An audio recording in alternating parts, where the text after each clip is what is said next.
ಭಾರತದಲ್ಲಿ ದ್ವೇಷ ಅನ್ನೋದು ಪುಕ್ಕಟೆಯಾಗಿ ಎಲ್ಲೆಲ್ಲೂ ಸಿಗುವಂತ ಒಂದು ಸಾಮಾನು. ಯಾರ್ಯಾರ ಮೇಲೆ ಕೂಡ ನಾವು ದ್ವೇಷ ಕಾರ್ಬೋದು. ಧರ್ಮ, ಜಾತಿ, ಲಿಂಗದ ಆಧಾರದ ಮೇಲೆ ದ್ವೇಷವನ್ನ ಉಗುಳಬಹುದು. ದ್ವೇಷ ಅನ್ನೋದು ತುಂಬಾ ದೊಡ್ಡ ಪದ. ಪ್ರೀತಿಸಿದಷ್ಟು ಸುಲಭದಲ್ಲಿ ದ್ವೇಷಿಸೋದಕ್ಕೆ ಸಾಧ್ಯ ಇಲ್ಲ ಅಂತ ನಾವೆಲ್ಲ ನಂಬಿದ್ವಿ. ಆದ್ರೆ ದ್ವೇಷ ಭಾರತದಲ್ಲಿ ಈಗ ತುಂಬಿ ತುಳುಕಾಡ್ತಾ ಇದೆ, ಭವಿಷ್ಯದ ದಾರಿಗಳನ್ನ ಕತ್ತಲುಮಯವಾಗಿಸಿದೆ. 2025ರಲ್ಲಿ ಭಾರತದಲ್ಲಿರುವಂತಹ ರಾಜ್ಯಗಳು ಮತ್ತೆ ಕೇಂದ್ರಾಡಳಿತ ಪ್ರದೇಶಗಳಲ್ಲಿ ಧಾರ್ಮಿಕ ಅಲ್ಪಸಂಖ್ಯಾತರನ್ನ, ವಿಶೇಷವಾಗಿ ಮುಸಲ್ಮಾನರು ಮತ್ತೆ ಕ್ರೈಸ್ತರನ್ನ ಗುರಿಯಾಗಿಸಿಕೊಂಡು ಕನಿಷ್ಠ 1318 ದ್ವೇಷ ಭಾಷಣದ ಘಟನೆಗಳು ನಡೆದಿವೆ. ಇಂಡಿಯಾ ಹೇಟ್ ಲ್ಯಾಬ್ ವರದಿ ಹೊರಗೆ ಬಂದಿದೆ. ಇದರ ಪ್ರಕಾರ ದಿನಕ್ಕೆ ಸರಾಸರಿ 4 ದ್ವೇಷ ಭಾಷಣ ಘಟನೆಗಳು ದೇಶದಲ್ಲಿ ಸಂಭವಿಸ್ತಾ ಇದೆ. ಭಾರತದ ಜೀವವನ್ನು ಹಿಡಿತಾ ಇರುವ ಕೋಮುದ್ವೇಷದ ಭಾಷಣಗಳು ಎಷ್ಟು ಮಿತಿಮೀರಿ ಬೆಳೆದಿದೆ. ಇದರ ಬಗ್ಗೆ ಕೆಲವು ಸಂಗತಿಗಳನ್ನ ನಾನು ನಿಮ್ಮತ್ತು ಹೇಳ್ತೇನೆ. ನಾನು ಚರಣೈ ವರ್ನಾಡ್. ನೀವಿನ್ನು ಪೀಪಲ್ ಟಿವಿ ಯೂಟ್ಯೂಬ್ ಚಾನೆಲ್ಗೆ ಸಬ್ಸ್ಕ್ರೈಬ್ ಆಗದೇ ಇದ್ದಲ್ಲಿ ಈಗಲೇ ಸಬ್ಸ್ಕ್ರೈಬ್ ಆಗಿ, ಹಾಗೆ ಬೆಲ್ಲೈಕನ್ ಒತ್ತೋದಕ್ಕೆ ಮರಿಬೇಡಿ. ನಮ್ಮ ಫೇಸ್ಬುಕ್, ಇನ್ಸ್ಟಾಗ್ರಾಮ್, ಟ್ವಿಟರ್ ಪೇಜ್ಗಳನ್ನು ಫಾಲೋ ಮಾಡೋದಕ್ಕೆ ಮರಿಬೇಡಿ.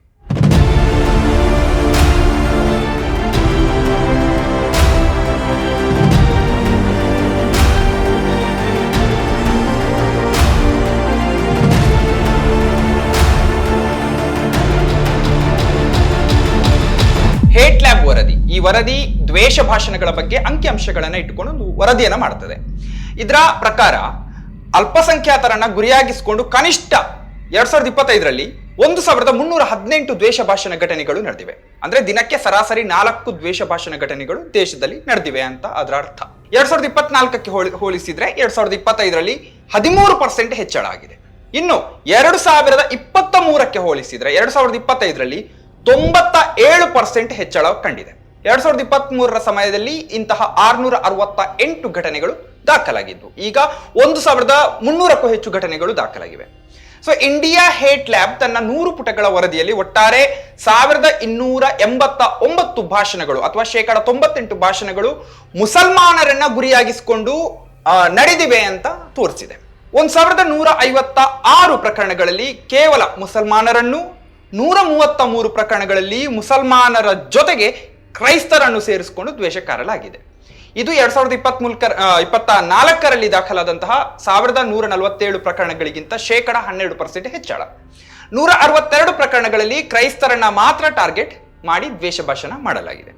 2024ರಲ್ಲಿ ದಾಖಲಾದ 115 ಕ್ರೈಸ್ತ ವಿರೋಧಿ ದ್ವೇಷ ಭಾಷಣ ಘಟನೆಗಳಿಗೆ ಹೋಲಿಸಿದ್ರೆ ಸುಮಾರು 41% ಹೆಚ್ಚಳ. ಇದು ತುಂಬಾ ಆತಂಕಕಾರಿ ಬೆಳವಣಿಗೆ. ಸೊ ಇತ್ತೀಚೆಗೆ ಅಮೆರಿಕದ ಹೊಲೋಕಾಸ್ಟ್ ಮ್ಯೂಸಿಯಂ ತನ್ನ ವರ್ಷದ ಜಾಗತಿಕ ಅಧ್ಯಯನದ ವರದಿಯನ್ನ ಪ್ರಕಟಿಸಿದೆ. ಸಾಮೂಹಿಕ ಹಿಂಸಾಚಾರದ ಅಪಾಯವನ್ನು ಎದುರಿಸ್ತಾ ಇರುವ 168 ದೇಶಗಳಲ್ಲಿ ಭಾರತ 4ನೇ ಸ್ಥಾನದಲ್ಲಿದೆ.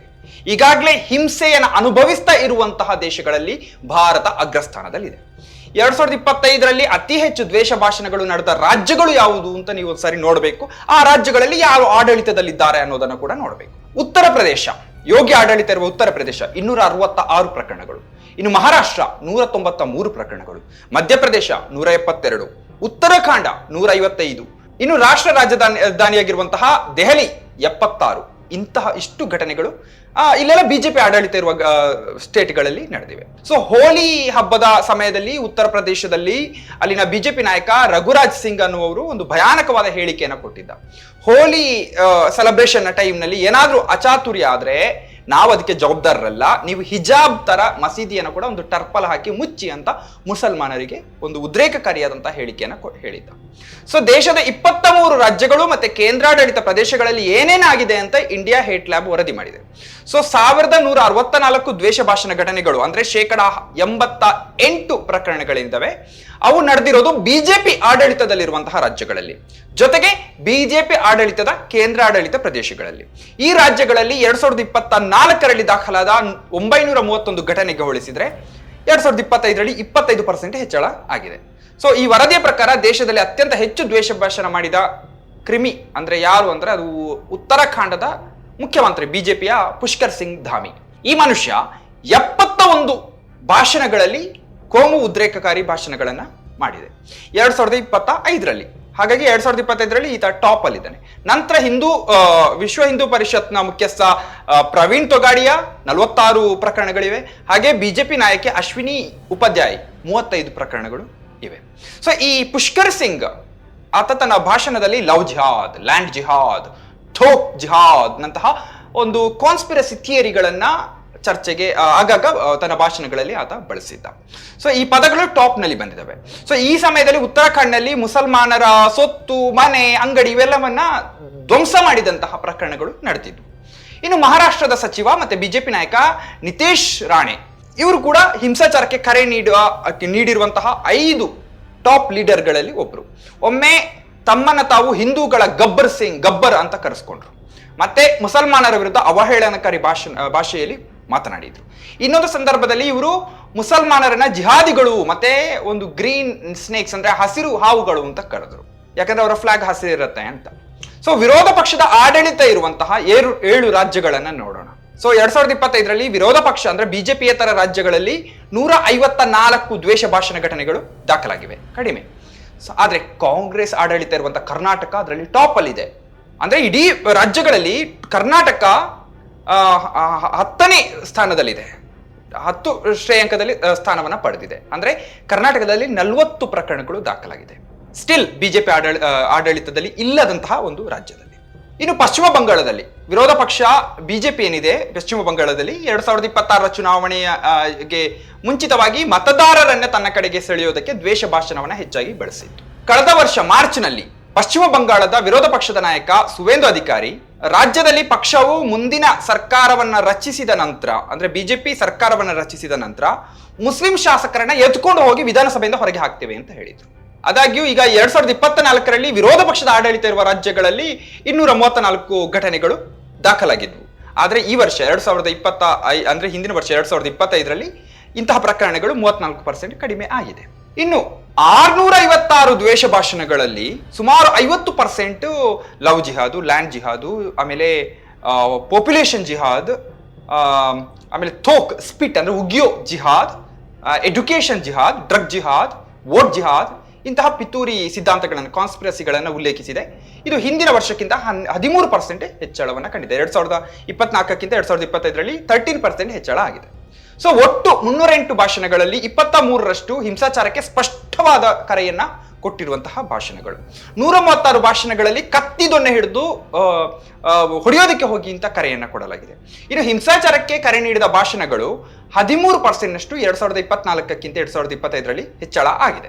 ಸೊ ಸಾಮಾಜಿಕ ಮತ್ತೆ ಆರ್ಥಿಕ ಬಹಿಷ್ಕಾರಗಳಿಗೆ ಕರೆಯನ್ನ ಕೊಟ್ಟಿರುವಂತಹ, ಅಂದ್ರೆ ಈಗ ಇಲ್ಲಿ ಅಂಗಡಿ ಹಾಕ್ಬೇಡಿ, ಜಾತ್ರೆಯಲ್ಲಿ ಅಂಗಡಿ ಹಾಕ್ಬೇಡಿ ಅನ್ನೋದೆಲ್ಲ 2024ಕ್ಕಿಂತ 2025ರಲ್ಲಿ 8% ಹೆಚ್ಚಳ ಆಗಿದೆ.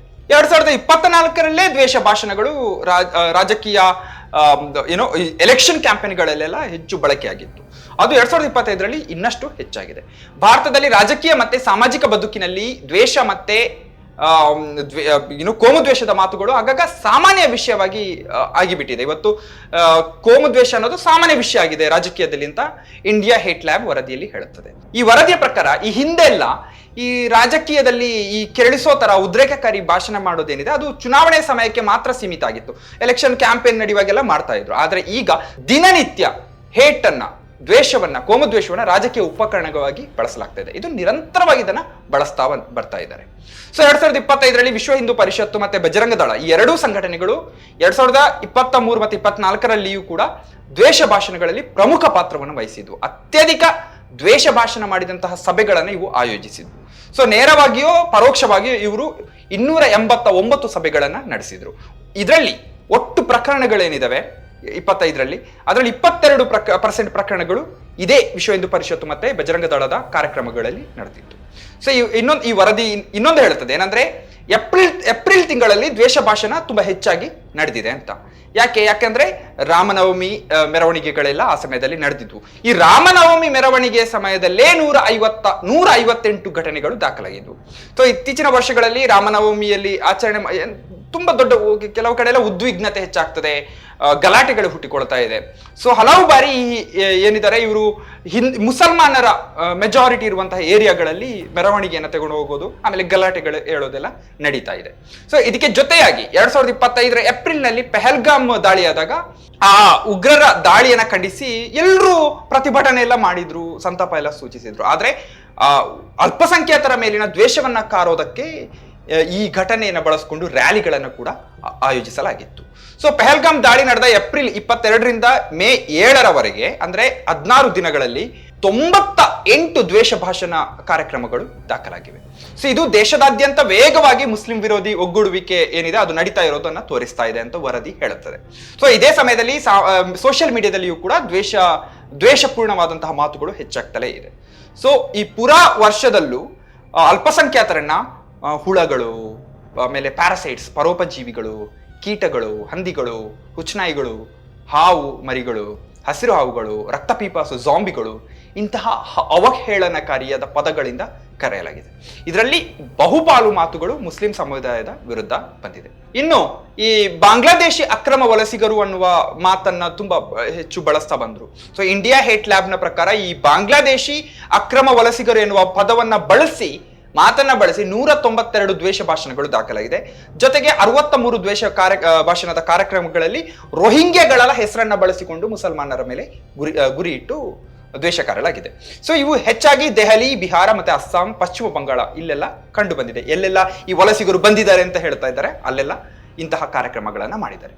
ಸೊ ಒಟ್ಟು 120 ದ್ವೇಷ ಭಾಷಣಗಳು ಅಲ್ಪಸಂಖ್ಯಾತರ, ಮುಖ್ಯವಾಗಿ ಮುಸಲ್ಮಾನ ಸಮುದಾಯದ ಸಾಮಾಜಿಕ ಮತ್ತೆ ಆರ್ಥಿಕ ಬಹಿಷ್ಕಾರಕ್ಕೆ ಕರೆಯನ್ನ ನೀಡಿ ಮಾಡಲಾಗಿತ್ತು. ಇನ್ನು 276 ಭಾಷಣಗಳು ಮಸೀದಿ, ದರ್ಗಗಳು ಮತ್ತೆ ಚರ್ಚುಗಳಂತಹ ಪೂಜಾ ಸ್ಥಾನಗಳನ್ನ ಅಲ್ಲಿಂದ ಕಿತ್ತೆಗೆಯಬೇಕು, ಧ್ವಂಸ ಮಾಡಬೇಕು ಅನ್ನುವ ಹೇಳಿಕೆಯನ್ನು ಕೊಟ್ಟು ಮಾಡಲಾಗಿದೆ.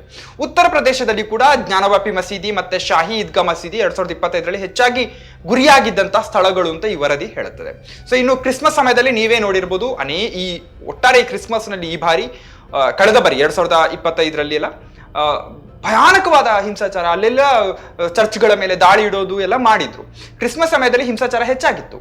ಕ್ರೈಸ್ತರ ವಿರುದ್ಧ ಕಿರುಕುಳ ಮತ್ತೆ ಪ್ರಾರ್ಥನಾ ಸಭೆಗಳಿಗೆ ಅಡ್ಡಿಪಡಿಸುವ ಕಾರ್ಯಕ್ರಮಗಳಾಗಿದ್ದು, ಚರ್ಚ್ನ ಮುಂದೆ ಹನುಮಾನ್ ಚಾಲಿಸ್ ಕೂಡ ಹೋಗಿ ಆಡ್ತಾ ಇದ್ರು.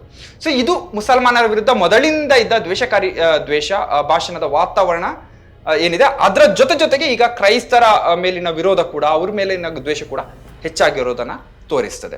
ಸೊ ನಾವು ಇಂಡಿಯಾವನ್ನ ತಗೊಂಡಾಗ ನಾವು ಈ ದ್ವೇಷಕಾರಿ ಭಾಷಣವನ್ನ ಹೆಚ್ಚಾಗಿ ಈಗ ನಾವು ಧರ್ಮವನ್ನ ಉಳಿಸಬೇಕು ಎನ್ನುವ ನಿಲುವನ್ನ ಇವರು ಬಿಜೆಪಿಯವರು ಅಥವಾ ಸಂಘ ಪರಿವಾರದವರು ಹೇಳ್ತಾರೆ. ಆದ್ರೆ ಅವರದೇ ಆಡಳಿತ ಇರುವಂತಹ ರಾಜ್ಯಗಳಲ್ಲಿ ಇಂತಹ ದ್ವೇಷ ಭಾಷಣದ ಪ್ರಕರಣಗಳು ಹೆಚ್ಚಾಗಿರೋದನ್ನ ನೋಡಿದ್ರೆ ಇದು ನಿಜವಾಗಿಯೂ ಹಿಂದೂ ಕತ್ರೆಮೇಹೆ ಅನ್ನುವ ಒಂದು ಏನು ಹೇಳ್ತಾ ಇದ್ದಾರೆ ಅದು ಸುಳ್ಳು ಅನ್ನೋದನ್ನ ತೋರಿಸ್ತದೆ. ಯಾಕಂದ್ರೆ ಅವರದೇ ಆಡಳಿತ ಇರುವಂತಹ ರಾಜ್ಯಗಳಲ್ಲಿ ಇಂತಹ ಹಿಂಸಾಚಾರಗಳು ಹೆಚ್ಚಾಗಿ ಕಂಡು ಬರ್ತಾ ಇದೆ. ಅವರದೇ ಆಡಳಿತ ಇರುವಂತಹ ರಾಜ್ಯಗಳಲ್ಲಿ ದ್ವೇಷ ಭಾಷಣದ ಪ್ರಕರಣಗಳು ಹೆಚ್ಚಾಗಿ ಕಂಡು ಬರ್ತಾ ಇದೆ. ಹಾಗಾಗಿ ದ್ವೇಷವನ್ನ ಸುಲಭದಲ್ಲಿ ನಾವು ಇವತ್ತು ಭಾರತದಲ್ಲಿ ಬಿತ್ತುತ್ತಾ ಇದ್ದೇವೆ, ಹರಡ್ತಾ ಇದ್ದೇವೆ. ದ್ವೇಷ ಎಲ್ಲಿ ಕೂಡ ಸಿಗ್ತದೆ. ಹಾಗಾಗಿ ಪ್ರೀತಿಯನ್ನ ಹಂಚೋದು ತುಂಬಾ ಕಷ್ಟದ ಕೆಲಸವಾಗಿ ಇವತ್ತು ನಮ್ಮ ಮುಂದೆ ಬರ್ತಾ ಇರೋದು ಈ ದೇಶದ ದುರಂತ.